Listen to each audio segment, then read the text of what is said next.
This is what this nation's all about. Teaching and educating yourself.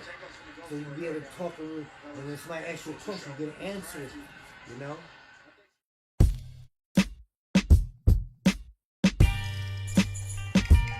Yeah, it may be been more gods then, but like, wasn't as many gods nationwide.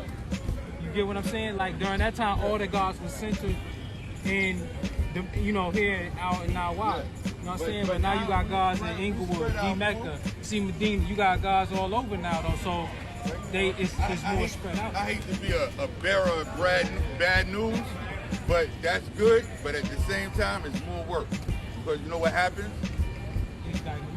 Everything outside the holy city is Mina. 20 miles outside the holy city, Mina. So a lot of times, especially now with the internet and all this, brothers is far away and they get snippets of the knowledge, but they got this shit fucked up. Or they get away from the root, like you said. Yeah. And they like the shit that you will hear is astronomical.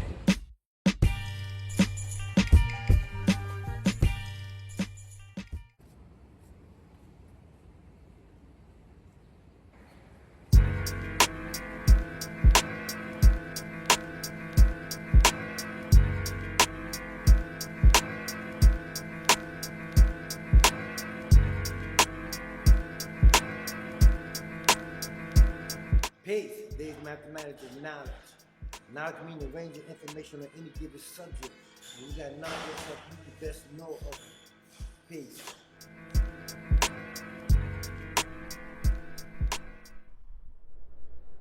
The city of Los Angeles is known for gangbanging.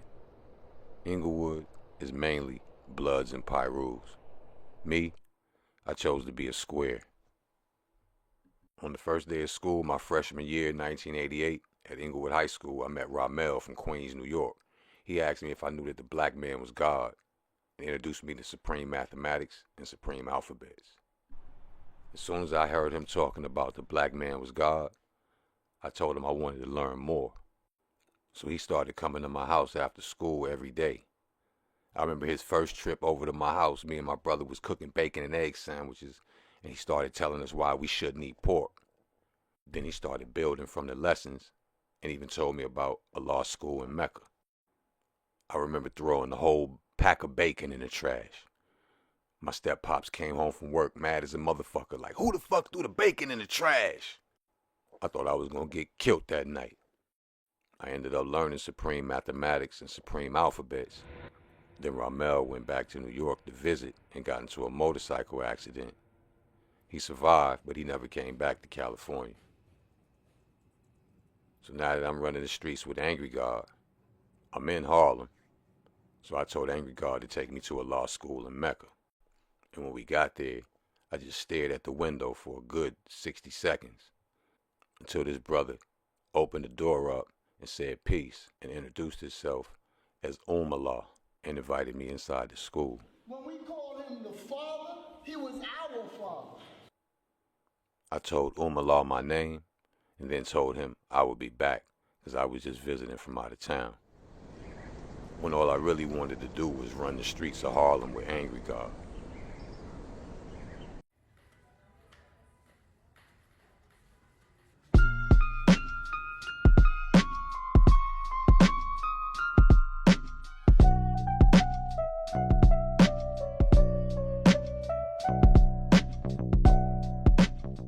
I remember first getting off that 6 train. We was walking down 109th Street, headed towards First Ave. It was crackheads everywhere in the street. It looked like something straight out of the New Jack City movie.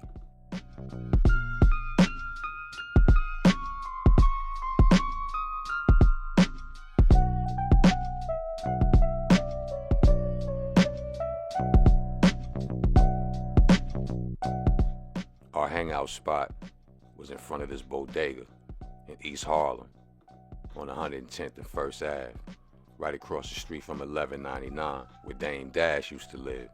We would holler at all the Puerto Rican girls and eat chopped cheese sandwiches. We used to talk to all the Spanish girls. Mira, mira, mami, ven acá. They used to keep walking on us sometimes.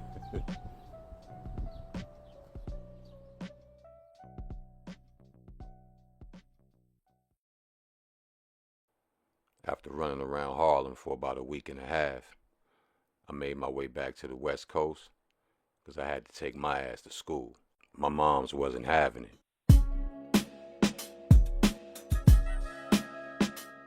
When the year 1992 came around, just before I turned 18, I became a father. I had a little job at a local grocery store. I was writing my rhymes, hitting the studio, recording songs. I even started doing shows around the city, New York and LA. Started going to New York more often, spending months at a time there, running the streets with Angry God. I'm even meeting people in the industry that want to sign me to a record deal.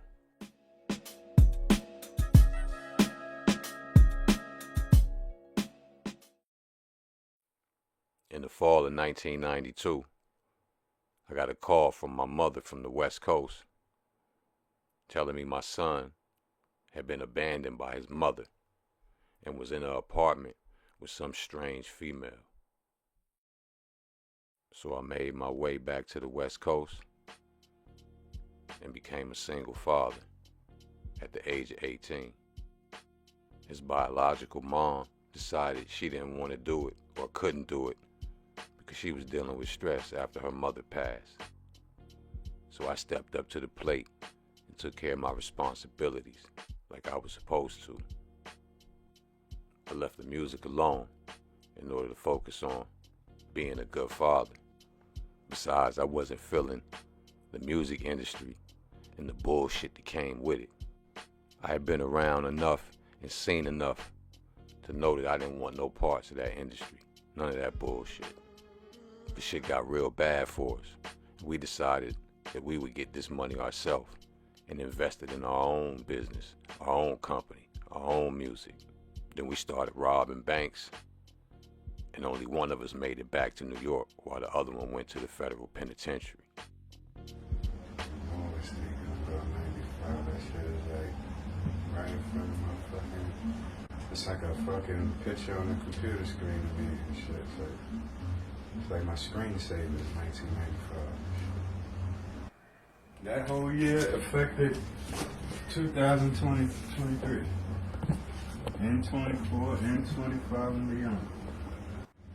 Regardless what I do, the rest of my life. That right there is my biggest regret. Coolio's crackhead, they got ready. What we do. That's the shit, the little shit that I think about.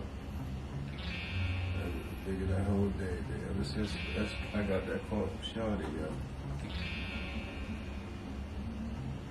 That's another day I remember what I was wearing. I remember the sky, that very moment. I remember and shit. When I went to the airport, I was like, yo, son, don't call me from jail. I remember that shit. I was like, yo. And that was because I was like, yo, I thought it would be more of an influence of you staying over there and coming out here. That's why I said it to that nigga too. I told that nigga, yo, get your money, just come lay up in my crib in New York. Because I knew with that nigga out there, like, he wasn't going nowhere. He wasn't like, yo, if we was going to do something, that nigga couldn't be out there, yo. He too influenced by these silly niggas who, you know what I mean? So I really wanted that nigga to get out of the situation too, yo, because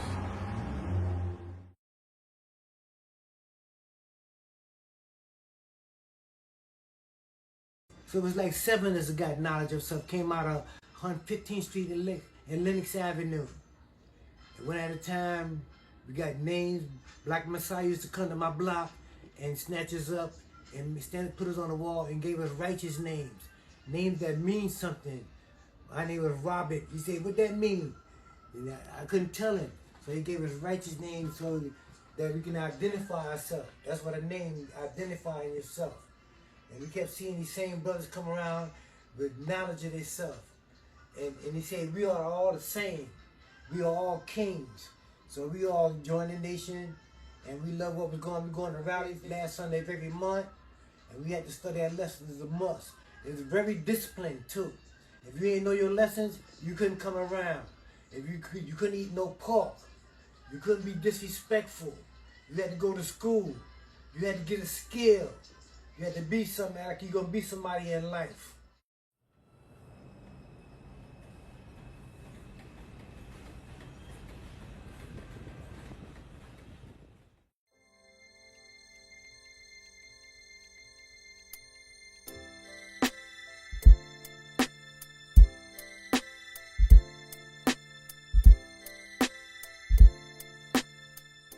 I was convicted on 6 counts of armed bank robbery and sentenced to 19 years in the federal penitentiary.